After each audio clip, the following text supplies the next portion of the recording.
비밀을 깨달은 자, 한번 따라 하십시다. 비밀을 깨달은 자. 비밀을 깨달은 자. 비밀이 뭐고 비밀을 깨달은 자는 어떻게 해야 될까? 저는 사도 바울입니다. 제가 이제 사도 바울로서 제 간증을 하려고 합니다. 저는 예수님을 반대하고 박해하고 비방하던 사람이었습니다. 저는 예수님이 못마땅했습니다. 당신이 하나님의 아들이라고 하면서 많은 사람들이 예수를 그리스도로 믿고 따라다니는 것을 보면서 마음이 안 좋았습니다. 결국 그 예수라는 사나이는 신성모독죄에 걸려서 죽이기로 작정을 했는데 유대교의 법으로는 죽일 수 있는 법이 없어서 유대인의 왕이라는 반란죄, 어느 나라든지 간에 반란죄는 최고의 극형이에요. 그래서 예수님을 유대인의 왕이라는 정치적인 반란죄로 몰아서 골고다의 십자가에 죽게 했다는 사실을 저는 소문을 통해 알고 있었습니다. 그런데 그 예수를 믿던 추종자들이 예수라는 사나이가 3일 만에 다시 살아나셨다,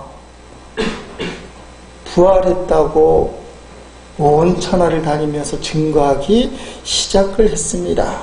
세상을 어지럽히고 우리가 믿는 율법을 통한 하나님이 신앙을 흔들어 놓는 것을 저는 참지를 못했습니다. 나는 오직 믿음은 율법을 통해서만 하나님을 영화롭게 한다고 믿었는데, 그들은 예수님을 통해서 하나님을 영화롭게 하고 영생을 얻고 구원을 받는다는 그런 주장이 도대체가 말이 맞지 않았습니다. 예수라는 사나이가 살아있을 때 하는 말이 말 같지 않은 말을 했는데, 당신이 율법을 폐하러 온 것은 아닌데 율법을 완성하러 왔다라고 말장난을 하면서 세상을 혼미하게 만들었습니다. 저는 그래서 작정을 했습니다. 하나님을 믿는 신앙을 온전히 세워나가기 위해서 예수 믿는 추종자들을 잡아서 옥에 가둬야 되겠다. 그들의 씨를 말라 비틀어야 되겠다. 그래서 저는 기독교인들이 말하는 최초의 순교자라고 하는 스데반이 죽는 것을 뒤에서 주동을 했고, 돌로 스데반 집사를 쳐 죽이는 그 무리들의 옷을 뒤에서 지키는 그런 일을 했습니다.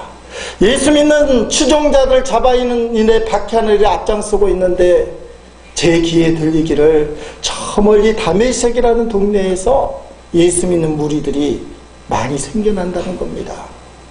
저는 그들을 족치고 옥에 가두기 위해서 일단의 무리를 이끌고 다메섹으로 항하고 말을 타고 가고 있었습니다. 거의 다메섹에 막 도착했을 때 밝은 날씨에도 불구하고 환한 빛이 비치더니 엄청난 공포가 내게 임하는 겁니다. 저는 땅에 꼬꾸라지고 땅에 무서움이 생겨서 두려워서 고개를 숙이고 가만히 있었는데, 그때 제가 그때 이름이 사울이었는데 사울아 사울아 그런 음성이 들리는 겁니다. 그래서 제가 물어봤습니다. 당신이 도대체 누굽니까? 네가 박해하는 예수니라. 그리고 그 음성이 이끌어가기를 너는 다메섹으로 들어가라. 저는 눈이 감긴 채 함께 온 사람들의 손을 잡고 다메섹으로 들어가서 3일 동안 보지도 못하고 먹지도 못하고 가만히 있었습니다. 3일이 지난 다음에 제가 족치고 감옥에 가두려고 하는 예수님의 제자 아나리아라는 유명한 사람이 저를 찾아왔습니다. 그는 못마땅하듯이 저를 바라보더니 안수기도를 해주겠다는 겁니다. 왜 그런가를 물어봤더니 아나리아는 제자가 주님 앞에 기도하는데 너는 다메섹 집가라는 곳에 가면 사울이라는 다섯 사람 출신이 있을 텐데 그를 붙들어 안수기도를 해주라. 그래서 왜 내가 그 일을 해야 됩니까? 아나리아가 주님께 물어봤다는 거예요. 사도 바울은 사울은 예수 믿는 제자들을 족치려고 감옥에 가두려고 한 우리의 반대자, 우리를 죽이려는 원수인데 왜 제가 가서 기도를 해줘야 됩니까? 그랬더니 주님 음성이 사도 바울 사울은 내가 택한 이스라엘과 이방인을 향한 예수 그리스도의 이름을 전하는 그릇이다. 너가 가서 그에게 안수 기도를 해주라. 아나니아가 그래서 못마땅하지만 저를 찾아와서 안수 기도를 해주었습니다. 그때 내 눈에서는 비늘 같은 것이 벗겨지고 눈이 다시 뜨이고 내가 예수 그리스도를 정말 구주로 믿고 영접하게 되어서 그 자리에서 무릎을 꿇고 아나니아로부터 세례를 받았습니다. 이게 사도행전 9장에 나와 있는 사도 바울의 간증이에요. 사도행전은 이 간증이 얼마나 귀한지 3번이나 반복을 해요. 내가 다메섹 가다가 주님을 만났다. 그리고 이 주님을 위해서 평생 복음을 전하다가 감옥에 갇히기도 하고 결국은 순교했어요. 목이 잘려서 죽는 그런 자리까지 가게 된 겁니다. 여러분, 오늘 본문에도 나와 있지만 다메섹 도상에서 예수님을 비방하고 반대하고 박해하던 이 사람이 예수님을 전하는 예수님의 전도자, 예수님을 위해 생명을 거는 사람이 될 수 있었던 힘, 그것은 예수님의 비밀을 깨달았기 때문에 그래요. 여러분, 로마 감옥에, 지하 감옥에 앉아 있어서 사도 바울이 그래도 주체할 수 없는 마음으로 복음을 전해야 되겠다 생각을 하고 편지를 쓴 게 에베소서, 빌립보서, 골로새서, 빌레몬서예요.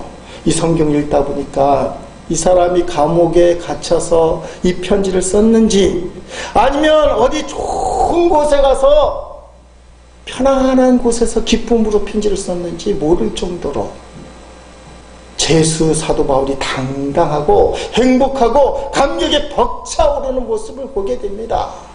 대부분의 사람들은 감옥에 가두면 그 감옥 속에서 아무리 대가 강한 사람이라 할지라도 약해지잖아요. 그래서 사람들 앞에 동정을 사기 위해서 나는 감옥에 갇혔습니다. 나는 외롭습니다. 힘듭니다. 죽을 지경입니다. 제발 나를 감옥에서 꺼내주세요. 탄원서 좀 써주세요. 도와주세요. 빨리 감옥에서 나가게 해주세요. 다 그렇게 생각을 하는데 사도 바울은 기뻐하라.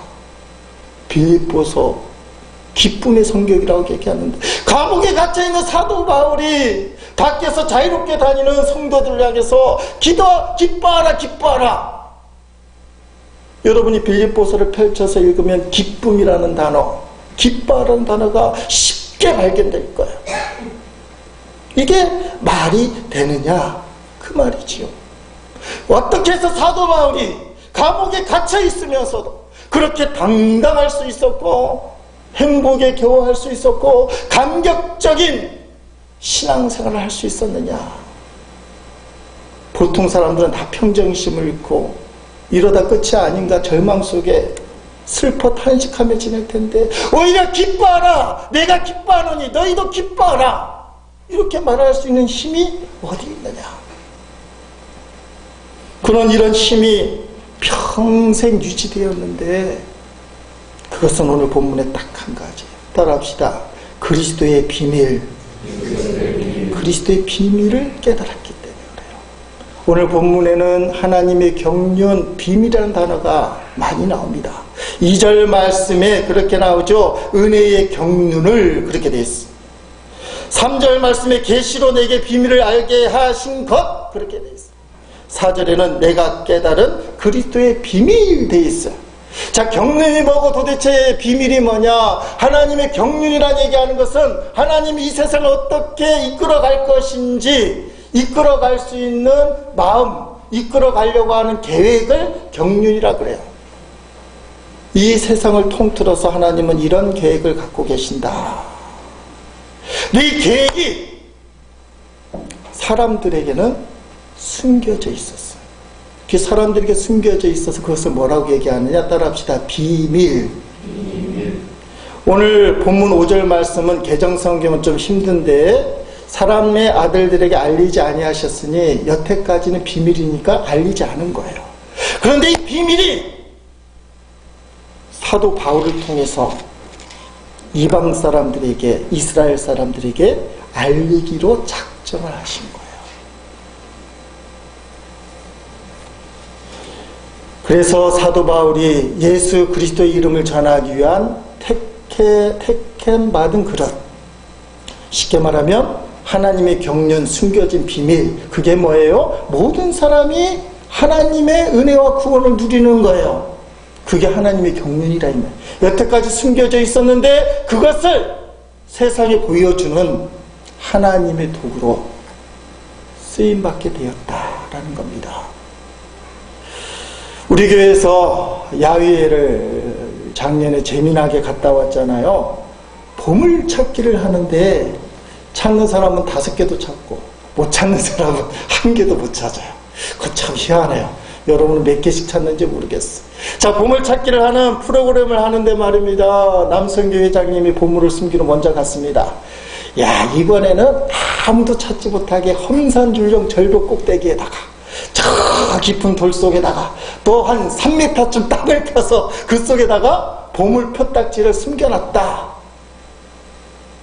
그러면 보물찾기가 될까요, 안 될까?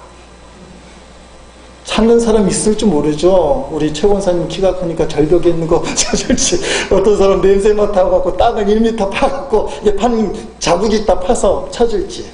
그러면 안 되는 거예요. 보물찾기의 묘미가 뭡니까?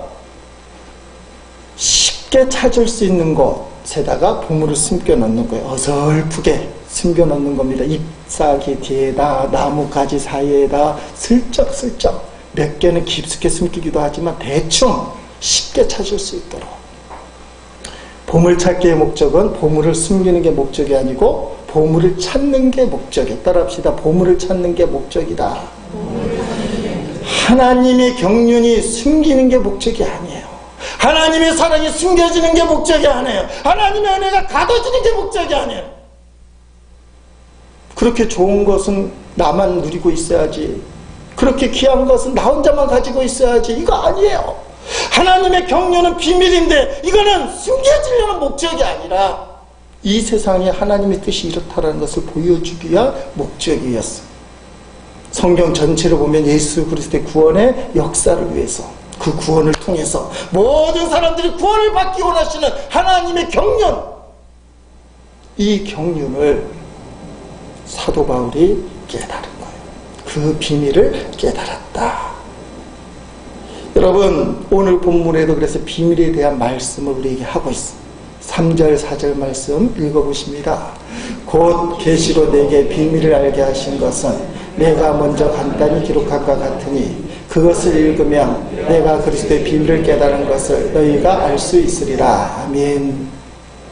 자, 옥중설신이 4가지라고 얘기하잖아요. 앳빌골몬, 그래서 에베소서, 빌립보서, 골로새서, 빌레몬서를 앳빌골몬 한번 해보십니다. 앳빌골몬. 발음 잘해야 하시는데 앳빌골몬인데 여기서 에베소서하고 골로새서는 내용이 비슷하다 해서 쌍둥이 서신이라고 그래요. 이 말은 뭐냐면 내용이 비슷하지만 서로가 서로를 보완한다는 거예요. 에베소서를 읽다가 잘 모르면 골로새서를 읽으면 도움이 되고, 골로새서를 읽다가 잘 모르면 에베소서를 첨가하면 도움이 될 때가 많다는 겁니다. 특별히 비밀에 대해서만큼은 에베소서보다 골로새서에 많이 나오고 명확하게 나와 있어요.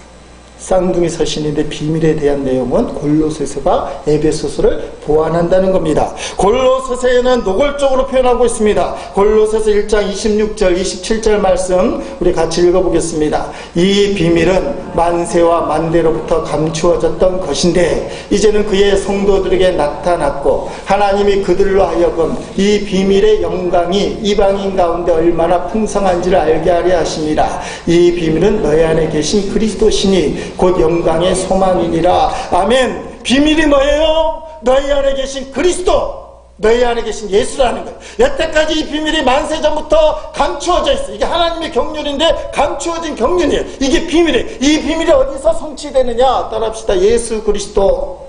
이분이 어디 있어야만 비밀을 깨달아요? 내 안에 계신 예수 그리스도, 너희 안에 계신 그리스도 예수.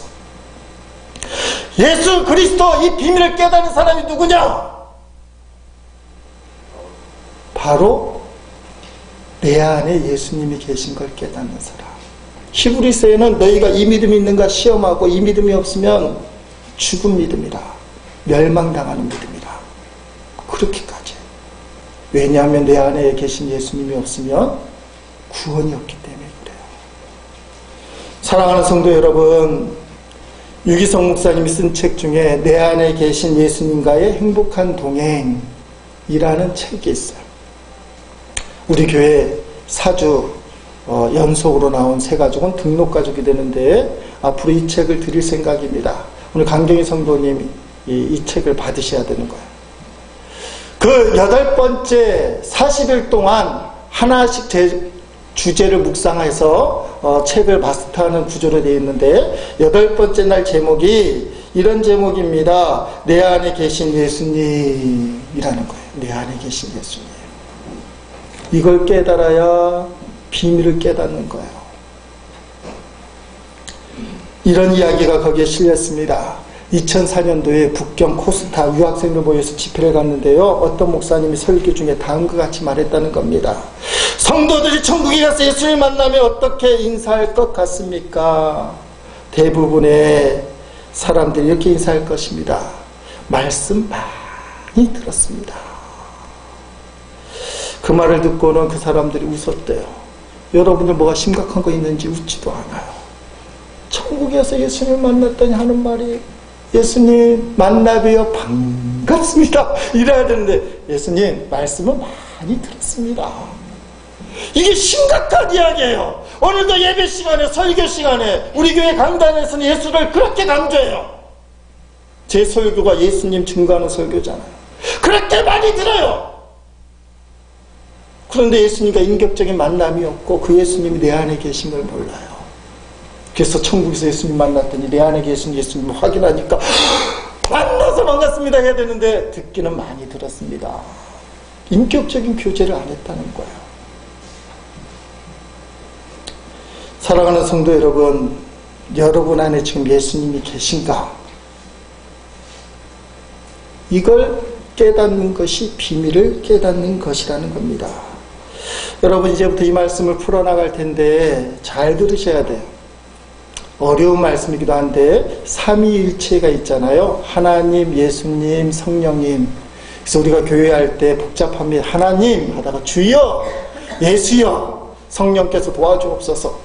초신자가 교회에 오면 막 헷갈려요. 하나님, 주여, 예수여, 성령이여. 이게 도대체 대상자가 누구냐 이거예요. 다 맞아요. 하나님도 예수님도 성령님도 통틀어 주님이요. 교회 오래 다닌 사람들은 다 이해를 하는데 처음 나오면 헷갈려요. 왜냐하면 삼위일체라는 신앙 고백 때문에 그래요. 여러분 먼저 우리 안에 하나님이 언제 계시느냐? 요한일서 4장 15절 말씀 보시겠습니다. 읽어보십니다. 누구든지 예수를 하나님의 아들이라 시인하면 하나님이 그의 안에 거하시고 그도 그 하나님에 거하느니라. 아멘. 하나님이 내 안에 거하고 나가 하나님 안에 거하는데 뭐라고 얘기할 때? 예수를 하나님의 아들 시인할 때 내 안에 하나님이 계셔요. 그러면 성령님은 언제 어떤 때 내 마음에 거하시냐? 고린도전서 12장 3절이 있습니다. 그러므로 내가 너에게 알리노니 하나님의 영으로 말하는 자는 누구든지 예수를 저주할 자를 하지 아니하고 또 성령으로 아니하고는 누구든지 예수를 주시라 할 수 없느니라. 아멘. 예수님을 주라 고백하는 건 성령의 역사인데 내 안에 성령님이 계셔요. 하나님도 내 안에 계시고 성령님도 내 안에 계신다는 것은 예수님이 내 안에 있다는 거예요. 이게 말씀이에요. 우리가 신앙생활을 내 가치관으로 하는 건 신앙생활이 아니에요. 말씀을 믿고 하는 거예요. 말씀이 그렇다고 하면 아멘 하는 거예요. 그게 안 믿어지는 게 불신이에요. 믿어지는 게 신앙이에요. 성경이 분명히 하나님이 당신 안에, 성령님이 당신 안에, 예수님이 당신 안에 있습니다 하는데도 불구하고 목사님 제 꼬락서리를 봐서 제가 어떻게 예수님 모시고 사는 자입니까? 그렇지 않아요. 내 안에 계신 주님은 나의 상황과 상태에 관계없이 내가 주님을 기쁘지 못한다 할지라도 평생 동안 천국까지 그날까지 나와 함께 하시는 주님이에요. 그게 말씀이에요. 고백만 하면 되면 하나님의 아들 예수 그리스도 그걸 고백만 하면 그 사람은 그 안에 예수님이 계신 거예요. 여러분 이제 교리적으로 좀 정리를 하려고 하는데 에베소서를 선택한 이유가 교리적인 신앙을 세우기 위함입니다. 내 안에 하나님이 계시고 예수님이 계시고 성령님이 계시면 에베소서 1장에서 그런 성도에게는 신령한 복이 임한다고 그랬어요. 따라합시다. 신령한 복.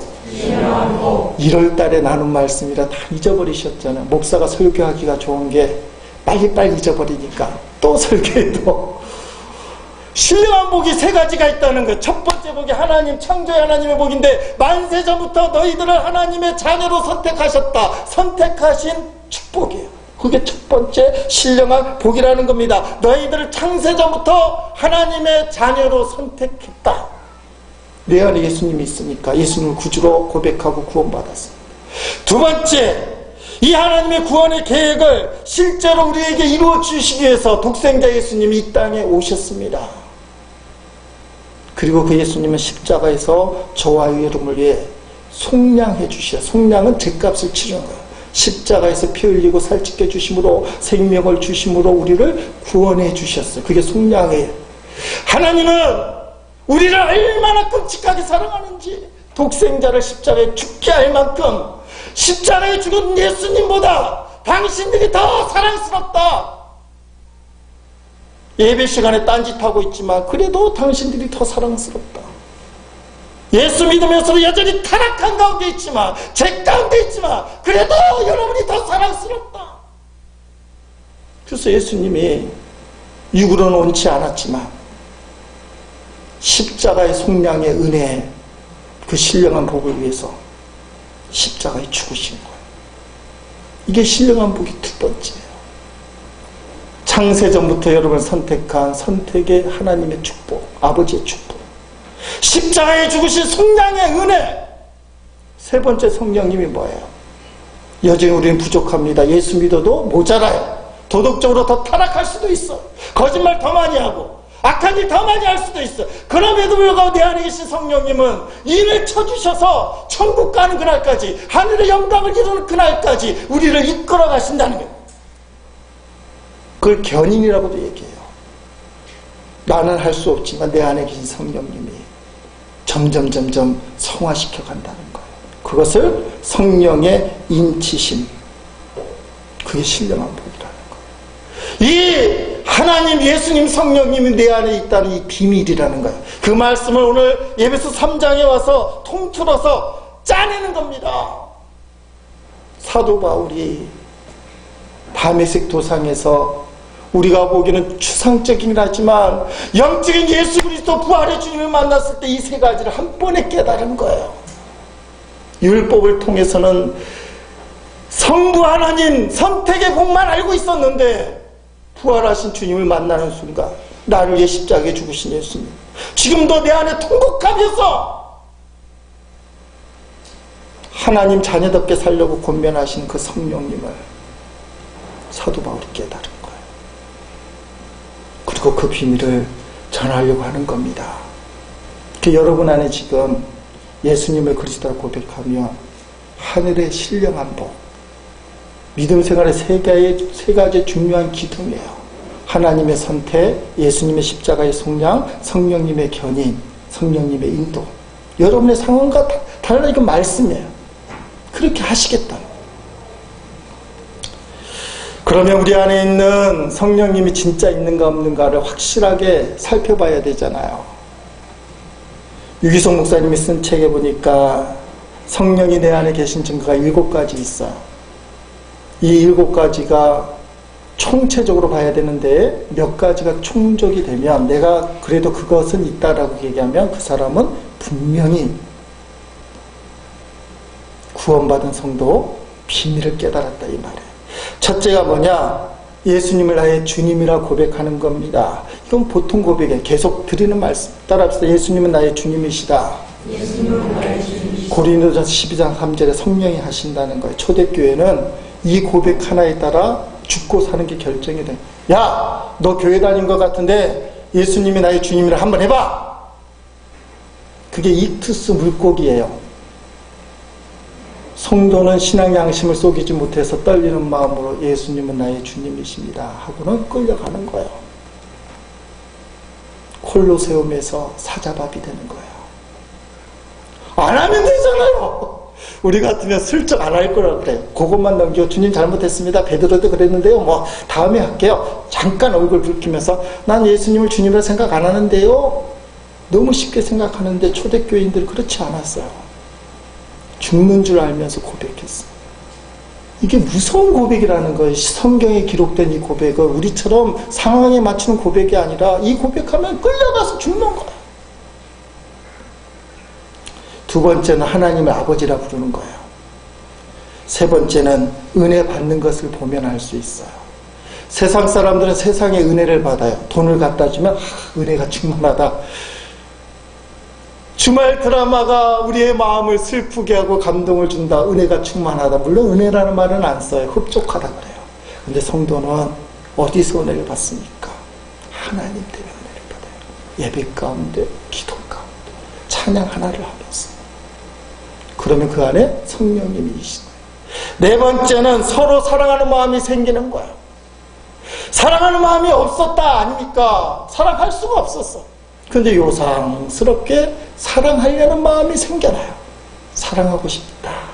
사랑해볼까? 따라합시다. 사랑해볼까?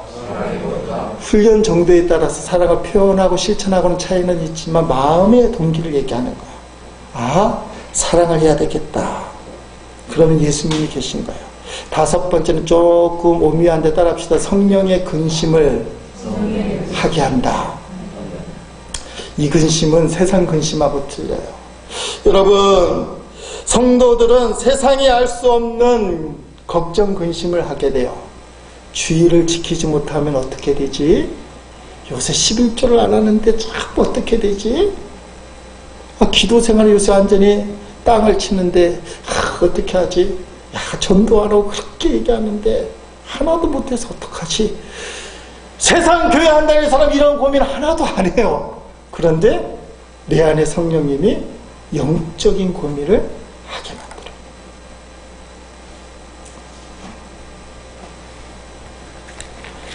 여섯 번째는 하나님의 소원을 품게 됩니다. 내 안에 계신 하나님, 내 안에 계신 예수님 성령님이 하나님을 위해서 뭘 해야 될까? 교회를 위해서 뭘 해야 될까? 그 생각을 하게 한다는 거예요. 타락한 인간의 본성으로는 하나님을 위해서 뭔가 한다는 것은 아예 불가능해요.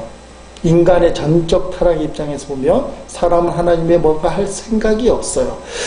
교리적으로 절대로 생각하지 못하는 그 사람이 생각을 한다면 어떤 다른 힘이 있다는 건데 그 힘이 주님이에요.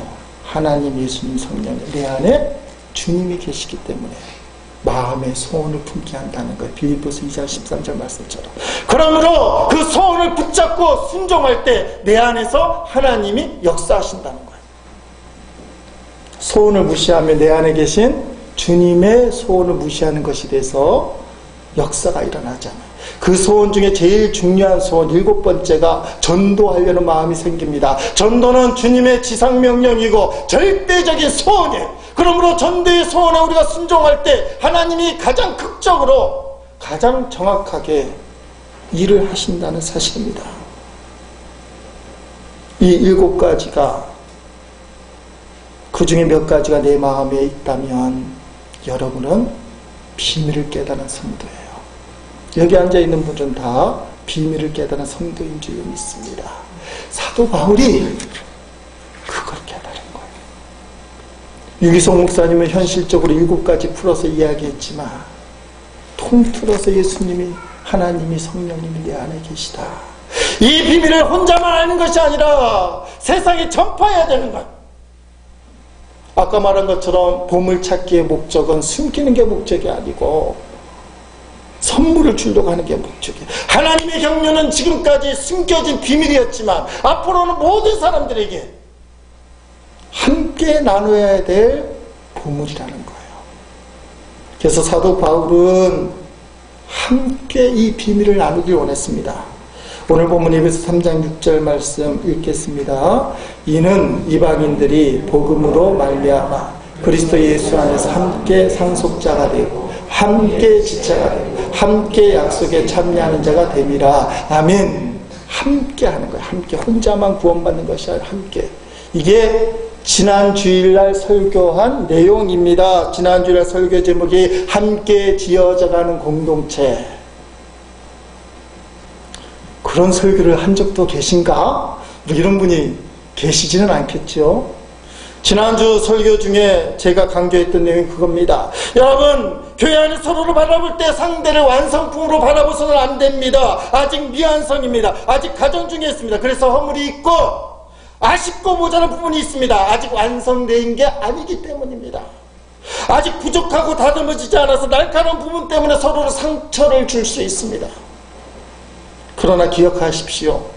상처를 받는다고 생각하는 나 자신도 미안성은 있고 다듬어지지 않은 날카로운 부분 때문에 나도 모르게 다른 사람에게 상처를 준다는 사실을 말입니다. 그러므로 상처를 주고 받으면서도 함께 완성되어져 가는 것이 지상의 교회인 것을 반드시 기억해야 합니다. 루이스라는 목사님이 쓴 4가지 사랑이라는 책에 이런 표현이 있어요. 너무 중요해서 제가 인용을 할 텐데 읽어드립니다. 결국 사랑한다는 것은 상처를 받는다는 것이다. 무엇이든지 사랑하여 보라. 그러면 틀림없이 마음을 졸이게 되고 어쩌면 마음이 찢어지게 될 것이다. 당신의 마음이 상하기 원치 않는다면 그 누구에게도 마음을 주지 말아야 한다. 취미와 작은 즐거움으로 마음을 조심스럽게 감싸고 모든 복잡한 관계를 피하며 이기심이라는 상자 안에 안전하게 보관하라. 그러나 안전하지만 공기도 없고 움직이도 없는 그 상자 속에서 당신의 마음은 변해갈 것이다. 당신의 마음은 찢어지지는 않겠지만 찢어질 수 없게 될 것이다. 아무것도 받아들일 수 없게 될 것이다. 결국 되살릴 수 없게 될 것이다. 천국에 당신이 사랑의 위험으로부터 안전할 수 있는 곳은 지옥뿐이다. 이기심이라는 상자 속에 사랑하면 상처를 입는다고 그 마음을 숨겨둔다면 결국은 지옥에 빠진다는 거예요. 그러므로 상처를 입더라도 당신의 마음을 건강하기 위해서는 사랑을 해야 된다. 저는 우리 교회가 함께 즐거워하고 함께 우는 교회, 로마서 12장 15절 말씀이죠. 한번 읽어보십니다.